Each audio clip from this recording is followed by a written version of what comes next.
In this video we are trying to, मतलब इस video में हम ऐसा कुछ कोशिश करेंगे कि किसी डायरेक्टरी की सारी फाइल्स को हम सारी फाइल्स के नाम हम एक एक्सेल में डालने की कोशिश करेंगे। तो आइए देखते हैं हम कैसे कर सकते हैं। सबसे पहले आप वो डायरेक्टरी खोल लीजिए जिसको आपको लिस्ट करना है।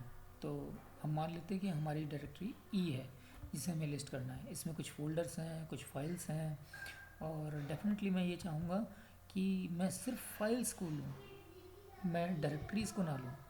आप चाहो तो डायरेक्टरी को भी ले सकते हो, लेकिन यदि मैं सिर्फ फाइल को लेना चाहता हूँ, सपोज कर लो, तो मैं सिर्फ फाइल्स को कैसे लूँगा ये मैं आपको दिखाता हूँ। तो ये मैंने डायरेक्टरी चूज़ कर ली जो कि एक ई नाम से एक डायरेक्टरी है। ये डायरेक्टरी किसी फोल्डर के अंदर भी हो सकती है। तो अच्छा चलो मैं ऐसा करता हूँ, मैं सेम नाम की डायरेक्टरी लेता हूँ और इसकी सिर्फ और सिर्फ फाइल्स की लिस्टिंग करूँगा, ठीक है। और हम कोशिश ये करेंगे कि हम इसे वेरीफाई भी कर सकें कि हाँ भाई ये सारी फाइलें आ गई कि नहीं आई। एक बार जरा चेक कर लें कि इसमें कितनी फाइलें हैं। देखिए इससे ऊपर तो सारे के सारे फोल्डर्स ही फोल्डर्स हैं। यहाँ से हम मैं चेक कर लेता हूँ कि कितनी फाइलें हैं। तो इसमें 22 फाइलें हैं, ठीक है ना।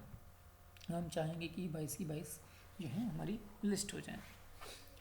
इसके लिए सबसे पहले आप खोलो कमांड प्रॉम्प्ट। कमांड प्रॉम्प्ट खोलने के लिए स्टार्ट में और cmd टाइप कीजिए। cmd टाइप करने के बाद में ये ब्लैक टाइप का कुछ आएगा, इसको खोलिए। अब देखिए ये जो डायरेक्टरी है ये सी ड्राइव पे यूज़र्स और प्रज्ञा नाम से डायरेक्टरी है, लेकिन मुझे जाना है एक दूसरी ड्राइव पे और किसी और फोल्डर में। तो दूसरी ड्राइव पे जाने के लिए हम लिखते हैं उस ड्राइव का लेटर ई, जैसे यहाँ पे ई लिखा है और उसके बाद में लगाते हैं कोलन और एंटर प्रेस करेंगे तो देखिए ये ड्राइव चेंज हो गई। लेकिन अब मैं अभी भी मैं उस डायरेक्टरी में नहीं हूँ इसके लिए जिसकी मुझे लिस्टिंग चाहिए। तो मैं क्या करता हूँ सी डी मतलब change directory to SEM। Okay, मैं आ गया इसमें।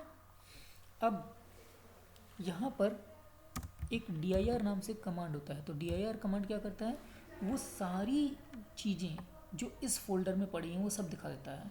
ये दिखाता है कि जैसे ये गैस के नाम से एक डायरेक्टरी है, तो आप चेक करना चाहो तो देख सकते हो गैस के नाम से एक डायरेक्टरी है, और डेटा फाइल समोज 18 इन सब से फाइल है और डायरेक्टरी है। और फिर ये sem1.pdf है, sem1.pdf है, तो हो सकता है sem1.pdf थोड़ा नीचे होगी। ये देखिए sem1.pdf ये रही। तो ये सारी फाइल्स जो यहाँ पे आ रही हैं ये सब की सब दिखा रहा है, ठीक है। ओके, लेकिन मुझे सिर्फ और सिर्फ फाइल का नाम चाहिए। तो फाइल का नाम करने के लिए dir/d, सिर्फ और सिर्फ फाइल और फोल्डर के नाम आ रहे हैं, बाकी कुछ नहीं आ रहा। जो और बहुत सारी जो यहाँ पे टाइम और डेट, ये डेट है, date of creation, time of creation, ये सब नहीं आ रहा। अब ये सब ख़त्म हो गया। और डायरेक्टरी के लिए हमारे पास में बस क्या आ रहा है, एक स्क्वायर ब्रैकेट आ रहा है जिससे हम ये आइडेंटिफाई कर सकते हैं कि ये पर्टिकुलर चीज़ डायरेक्टरी है। अब मैं चाहता हूँ कि मेरे पास ये डायरेक्टरी भी नहीं आए, और ये कमांड क्या था, dir/d। अब मेरे को क्या चाहिए, मैं नहीं चाहता कि मेरे पास डायरेक्टरी भी आए, तो मैं क्या करता हूँ dir/d और /a-d। अब मेरे पास डायरेक्टरी नहीं आएगी, एक भी डायरेक्टरी नहीं आएगी। अब देख लीजिए यहाँ पे आपके पास में 22 फाइल्स आ रही हैं, तो 22 फाइल्स ही हमें चाहिए थी। ओके, तो ये मेरे पास सही चीज़ आ गई है। अब मैं इसको क्या करूँगा, किसी एक पर्टिकुलर फाइल में डाल दूँगा।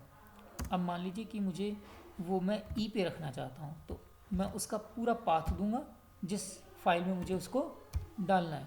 तो a.txt ई पे ही मैं रख रहा हूँ, ठीक है। तो मैं इसको फाइल को जनरेट कर दिया, ठीक है।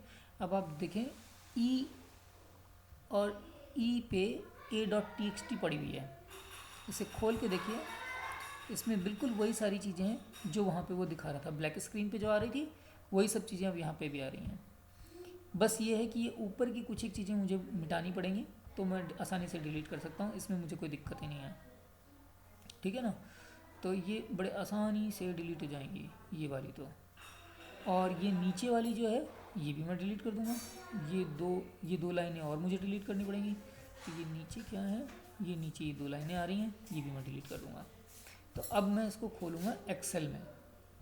इसको तो मैं बंद कर देता हूँ, इसे भी मैं बंद कर देता हूँ, इसे भी बंद कर रहा हूँ। मैं आपको एक्सेल में खोल के दिखाता हूँ इसको। जब आप इसे एक्सेल में खोलेंगे, सॉरी,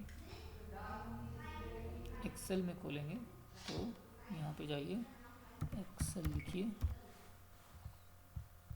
इसको ओपन कीजिए।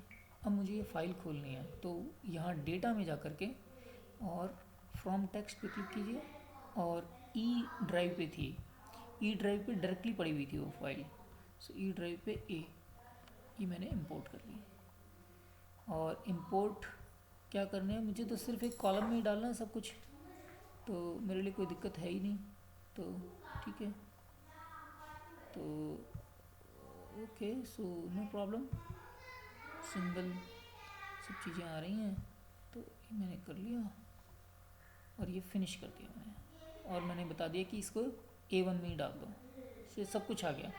बस अब ये कुछ ऊपर के कुछ कॉलम उड़ा दीजिए, डिलीट कर दीजिए, और नीचे की रोज़, ऊपर की कुछ रोज़ उड़ गई, और ऐसे नीचे की ये रोज़ को डिलीट कर दीजिए, इसका कंटेंट डिलीट कर दीजिए, ख़त्म बात हो गई। जैसे मैं डिलीट करने का मतलब ये डिलीट कर दीजिए, पूछेगा शिफ्ट सेल्स अप, तो आप अप कर दीजिए, ख़त्म।